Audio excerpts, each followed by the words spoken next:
हे केशव, बहुत दिन बीत गए हैं। अर्जुन वन में तपस्या करने के लिए गए हैं और अभी तक लौट कर नहीं आए हैं, इसीलिए मैं चिंतित हूँ। तब भगवान श्री कृष्ण कहते हैं, हे द्रौपदी, चिंता मत करो। अर्जुन की रक्षा के लिए तुम करवा चौथ का व्रत करो, इससे अर्जुन के ऊपर कोई आंच नहीं आएगी। द्रौपदी कहती हैं, हे केशव, यह कौन सा व्रत है और इसे कैसे करना चाहिए? इसे करने से किस प्रकार से मेरे पति अर्जुन के प्राणों की रक्षा होगी? श्री कृष्ण कहते हैं, हे द्रौपदी, यह व्रत सभी सुहागिन महिलाएं रखती हैं। इस व्रत को रखने वाली स्त्री सदा सुहागिन रहती है, इसीलिए तुम इस व्रत को करो। इस व्रत के विषय में एक प्राचीन इतिहास है जो मैं तुम्हें सुनाता हूं। इस कथा का श्रवण करने से तुम्हें सभी प्रश्नों के उत्तर प्राप्त होंगे। जो भी सुहागिन स्त्री करवा चौथ का व्रत करके इस कथा को सुनती है, उसे इस व्रत का फल करोड़ गुना अधिक प्राप्त होता है। द्रौपदी कहती हैं, हे केशव, कृपया मुझे वह कथा सुनाओ, मैं इस कथा को ध्यान से पूरा अवश्य सुनूंगी। तब श्री कृष्ण द्रौपदी को वह कथा सुनाने लगते हैं। हे द्रौपदी, प्राचीन समय की बात है। मध्य देश में एक अत्यंत शोभायमान नगरी थी। उस नगरी में एक धनी और प्रतिष्ठित वैश्य परिवार में 5 भाई और उनकी एक बहन रहती थी। उन 5 भाइयों के नाम हरिदास, काशीनाथ, गोविंद, अमृतेश और धनंजय थे और उनकी बहन का नाम मालिनी था। 5 भाइयों का विवाह हो चुका था। उनकी पत्नियां भी अत्यंत गुणवान और सुंदर थीं। उनके नाम सुमित्रा, सुनंदा, रुक्मिणी, शकुंतला और सुरंजना थे। मालिनी के सभी भाई अपनी बहन मालिनी से बहुत अधिक प्रेम करते थे। वे उसकी हर जरूरत का ख्याल रखते थे। उन्होंने अपनी बहन को राजकुमारी की तरह रखा था। वे अपनी बहन से इतना अधिक प्रेम करते थे कि उसकी हर इच्छा को पूरा करने के लिए तत्पर रहते थे। बचपन से ही उन्होंने अपनी बहन को बहुत लाड प्यार से पाला था। मालिनी भी बचपन से ही विनम्र, शालीन और धार्मिक प्रवृत्ति की थी। वह अपने माता पिता और भाइयों का अत्यंत आदर करती थी। उसकी सरलता और मृदु स्वभाव के कारण उसे सभी बहुत पसंद करते थे। मालिनी की भाभियां भी उससे बहुत स्नेह करती थीं और मालिनी भी अपनी भाभियों को आदर और सम्मान देती थीं। किंतु जब मालिनी जवान हुई तो उन 5 भाइयों को अपनी बहन के विवाह की चिंता सताने लगी। वे अपनी बहन को अपने से दूर नहीं करना चाहते थे, किंतु मालिनी का विवाह करना भी अनिवार्य था, क्योंकि जवान कुंवारी स्त्री को घर पर अधिक समय के लिए नहीं रखना चाहिए और सभी भाई इस बात को जानते थे। तब मालिनी के भाई काशीनाथ ने अपने बड़े भाई हरिदास से कहा, हे भ्राताश्री, अब हमारी बहन विवाह के योग्य हो गई है, हमें उसका विवाह कर देना चाहिए। हरिदास ने भी कहा, हाँ काशीनाथ, तुम उचित कह रहे हो। अब हमारी बहन विवाह के योग्य हो गई है, हमें उसका विवाह अवश्य करना चाहिए। फिर हरिदास ने अपनी बहन के विवाह के लिए वर की खोज आरंभ की। एक दिन हरिदास की पत्नी ने कहा, हे स्वामी, आपकी छोटी बहन अब विवाह के योग्य हो गई है और उसके लिए आपको वर खोजना चाहिए। हरिदास ने कहा, हे प्रिय, मुझे यह बात पता है, इसीलिए। नमस्कार, आपका स्वागत है। दोस्तों, शरद पूर्णिमा के चांद के बाद जो चौथ पड़ती है, उस दिन करवा चौथ मनाया जाता है। देश भर और विदेशों में भी भारतीय महिलाएं अपने पति की लंबी उम्र के लिए करवा चौथ का व्रत करती हैं। स्त्री को हमेशा से ही शक्ति का रूप माना गया है, इसीलिए उसे यह वरदान मिला है कि वह जिस चीज के लिए भी तप करेगी उसे उसका फल अवश्य मिलेगा। इसीलिए महिलाएं करवा चौथ के व्रत के रूप में अपने पति की लंबी उम्र के लिए एक तरह से तप करती हैं। तप का मतलब होता है किसी चीज को त्यागना और किसी एक दिशा में आगे बढ़ना।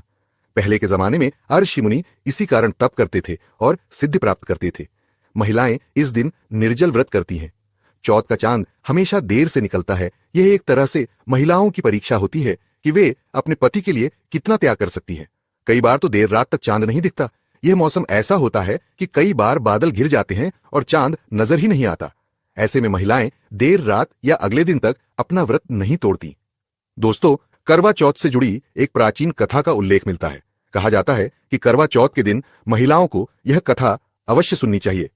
इस कथा को सुनने से ही व्रत संपन्न होता है, माता रानी की कृपा प्राप्त होती है और स्त्री सदा सुहागिन रहती है। तो चलिए आपको सुनाते हैं करवा चौथ की कथा।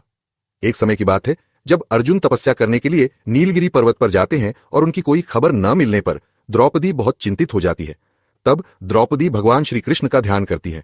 द्रौपदी के पुकारने पर भगवान श्री कृष्ण उस स्थान पर प्रकट होते हैं और कहते हैं, हे द्रौपदी, क्या बात है? तुम चिंतित दिखाई पड़ रही हो। तुमने मुझे याद क्यों किया? क्या कोई संकट आन पड़ा है? क्या कोई द्विधा है? तो अवश्य पूछ लो।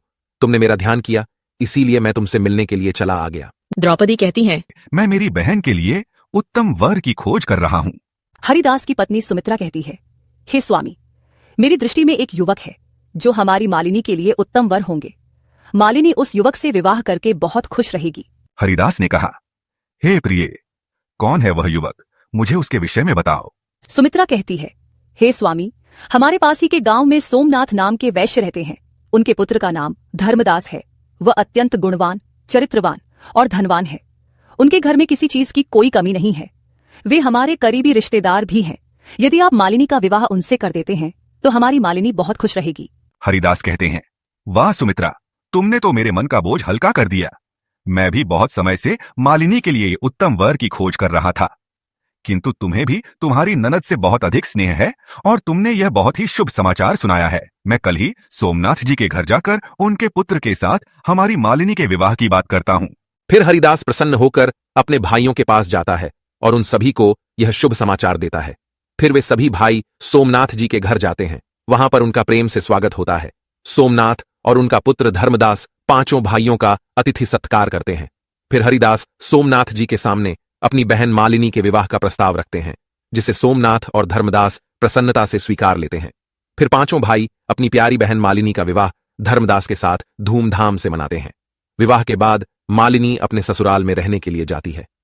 धर्मदास मालिनी से बहुत प्रेम करता है। वह धर्मपरायण, गुणवान और चरित्रवान युवक था। उसने भी मालिनी को बहुत प्यार दिया। फिर कुछ समय तक ससुराल में रुकने के बाद मालिनी अपने भाइयों से मिलने के लिए मायके आती है। अपनी बहन को देखकर पांचों भाई बहुत प्रसन्न हो जाते हैं और उसका स्वागत करते हैं। मालिनी का स्वभाव अत्यंत नम्र और मृदु था। वह हमेशा दूसरों की भलाई के बारे में सोचती थी और कठिन से कठिन समय में भी धैर्य बनाए रखती थी। उसे अपने धर्म और परंपराओं से गहरा लगाव था और वह सभी त्योहारों को पूरी श्रद्धा से मनाती थी। खासतौर से करवा चौथ का व्रत, जिसे वह अपने पति की लंबी आयु के लिए रखती थी, उसकी भक्ति और प्रेम का प्रतीक था। मालिनी के आचरण में समर्पण, अनुशासन और सेवा भाव था और यही कारण था कि वह अपने परिवार में बहुत सम्मानित थी। फिर कुछ समय बाद करवा चौथ का दिन आया और मालिनी ने अपने भाइयों और भाभियों के साथ मिलकर व्रत करने का निश्चय किया। यह उसका पहला ही व्रत था, इसीलिए उसे इस विषय में अधिक जानकारी नहीं थी। तो उसने अपनी सबसे बड़ी भाभी सुमित्रा से पूछा, भाभी जी, ये करवा चौथ का व्रत कैसे करते हैं और इसके नियम क्या हैं? कृपया मुझे बताइए, मैं भी इस व्रत को करूंगी। सुमित्रा कहती हैं, मालिनी, अच्छा हुआ तुमने पूछ लिया। वैसे मैं तुम्हें बताने ही वाली थी। यह व्रत प्रत्येक सुहागिन महिला अपने पति की लंबी उम्र के लिए रखती है। अब तुम्हारा विवाह भी हो चुका है, इसीलिए तुम भी इस व्रत को रखो। इस व्रत में दिन भर निर्जला उपवास रखा जाता है और शाम को चंद्रमा के दर्शन करके इस व्रत को खोला जाता है। इसीलिए तुम चिंता मत करो, तुम हमारे साथ इस व्रत को रखो। मालिनी कहती है, ठीक है भाभी जी, आप जैसा कहती है मैं वैसे ही व्रत करूंगी। फिर करवा चौथ के दिन सुबह सरगी खाने के बाद मालिनी ने पूरे दिन निर्जला व्रत रखा। मालिनी दिन भर भूखी और प्यासी रही और अपनी भाभियों के साथ उसने भी दिन भर पूरी श्रद्धा से इस व्रत का पालन किया। फिर सूर्यास्त के बाद सभी महिलाएं चंद्रमा के दर्शन का इंतजार करने लगीं। मालिनी और उसकी भाभियां घर के बाहर खड़ी होकर चंद्रमा के दर्शन की राह देखने लगीं। आसमान में बादल छाए हुए थे और चांद के दर्शन नहीं हो पा रहे थे। मालिनी बहुत भूखी थी और अब उसे भूख सहन नहीं हो रही थी। उसने पहली बार ही इस व्रत को रखा था, इसीलिए उससे अब रहा नहीं जा रहा था। लेकिन फिर भी वह बड़ी ही दृढ़ता से इस व्रत का पालन कर रही थी। बहुत देर तक राह देखने के बाद भी चंद्रमा के दर्शन नहीं हुए। तब मालिनी ने अपनी भाभियों से कहा, भाभी, लगता है आज चांद जल्दी नहीं निकलेगा। मैं बहुत थक गई हूँ, लेकिन जब तक चांद नहीं दिखेगा तब तक व्रत नहीं खोल सकती। मालिनी की सबसे बड़ी भाभी सुमित्रा ने प्यार से कहा, मालिनी, थोड़ा धैर्य रखो, हम सभी इंतजार कर रहे हैं। भगवान चाहेंगे तो जल्द ही चांद दिख जाएगा। उसकी दूसरी भाभी सुनंदा ने भी कहा, मालिनी, बस थोड़ा इंतजार करो, चंद्रमा के दर्शन होते ही हम सभी व्रत को खोल देंगे। दिन भर तुमने व्रत रखा है, अब कुछ समय और इंतजार करो। यह हमारे पतिव्रता धर्म की परीक्षा होती है। फिर मालिनी निराश होकर तीसरी भाभी की तरफ देखती है। तीसरी भाभी भी बोलने लगी, मालिनी, कुछ और देर रुको, चंद्रमा के दर्शन जल्दी ही होंगे। व्रत करने के बाद इस प्रकार से शोक नहीं करना चाहिए, अन्यथा व्रत का खंडन होता है और व्रत करने का फल नहीं मिलता। व्रत करते समय मन को प्रसन्न रखना चाहिए। इस प्रकार मालिनी की सभी भाभियां एक एक करके उसे समझाती हैं और व्रत का पालन करने के लिए कहती हैं। लेकिन मालिनी को भूख सहन नहीं हो रही थी और उसे बहुत प्यास भी लग रही थी। जब मालिनी के भाइयों ने अपनी बहन को ऐसे हालत में देखा तो वे बहुत दुखी हो गए। अपनी बहन को इस तरह भूखा प्यासा देखकर वे सभी व्याकुल हो रहे थे। फिर सबसे बड़े भाई हरिदास ने कहा, मुझे ये सही नहीं लग रहा। हमारी प्यारी बहन इतनी देर तक भूखी प्यासी क्यों बैठी रहे? हमें कुछ करना चाहिए।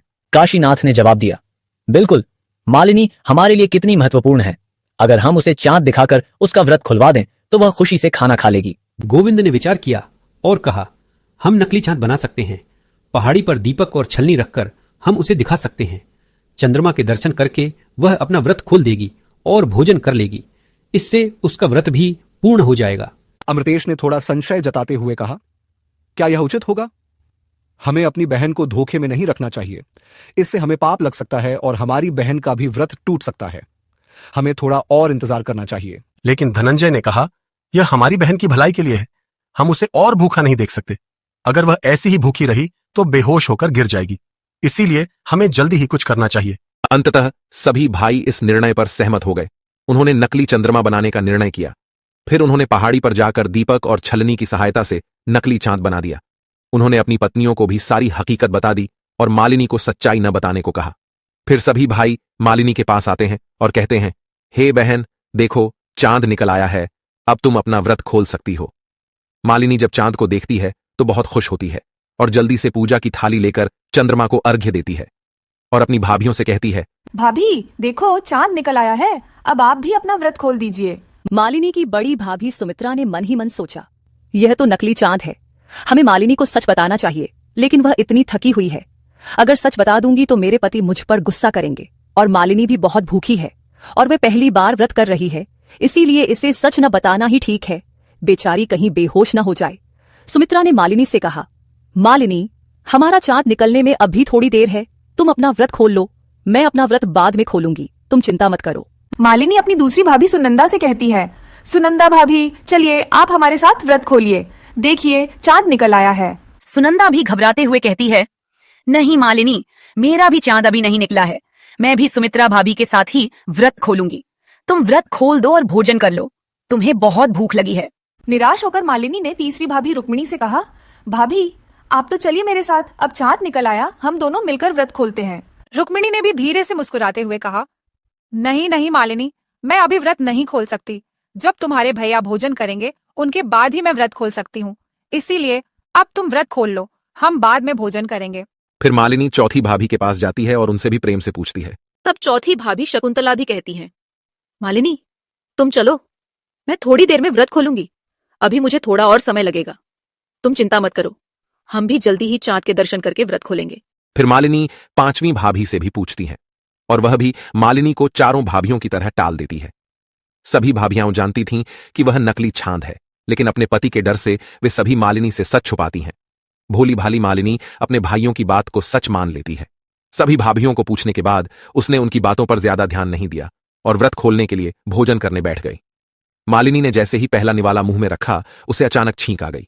उसने इसे अनदेखा किया और दूसरा निवाला उठाया, लेकिन उसमें बाल निकल आया। अब वह चिंतित हो गई। तीसरा निवाला उठाते ही दरवाजे पर एक आदमी आया। जब मालिनी के भाई ने उससे पूछा कि वह कौन है और किस लिए आया है, तब वह आदमी कहने लगा, मालिनी जी, आपके ससुराल से एक समाचार आया है कि आपके पति धर्मदास की तबीयत अचानक खराब हो गई है, इसीलिए आपको जल्दी बुलाया है।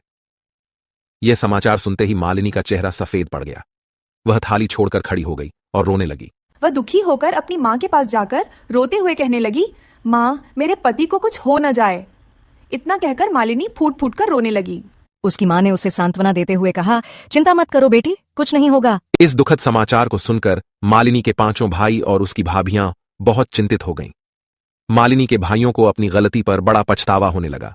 फिर मालिनी तुरंत अपनी ससुराल जाने की तैयारी करने लगी।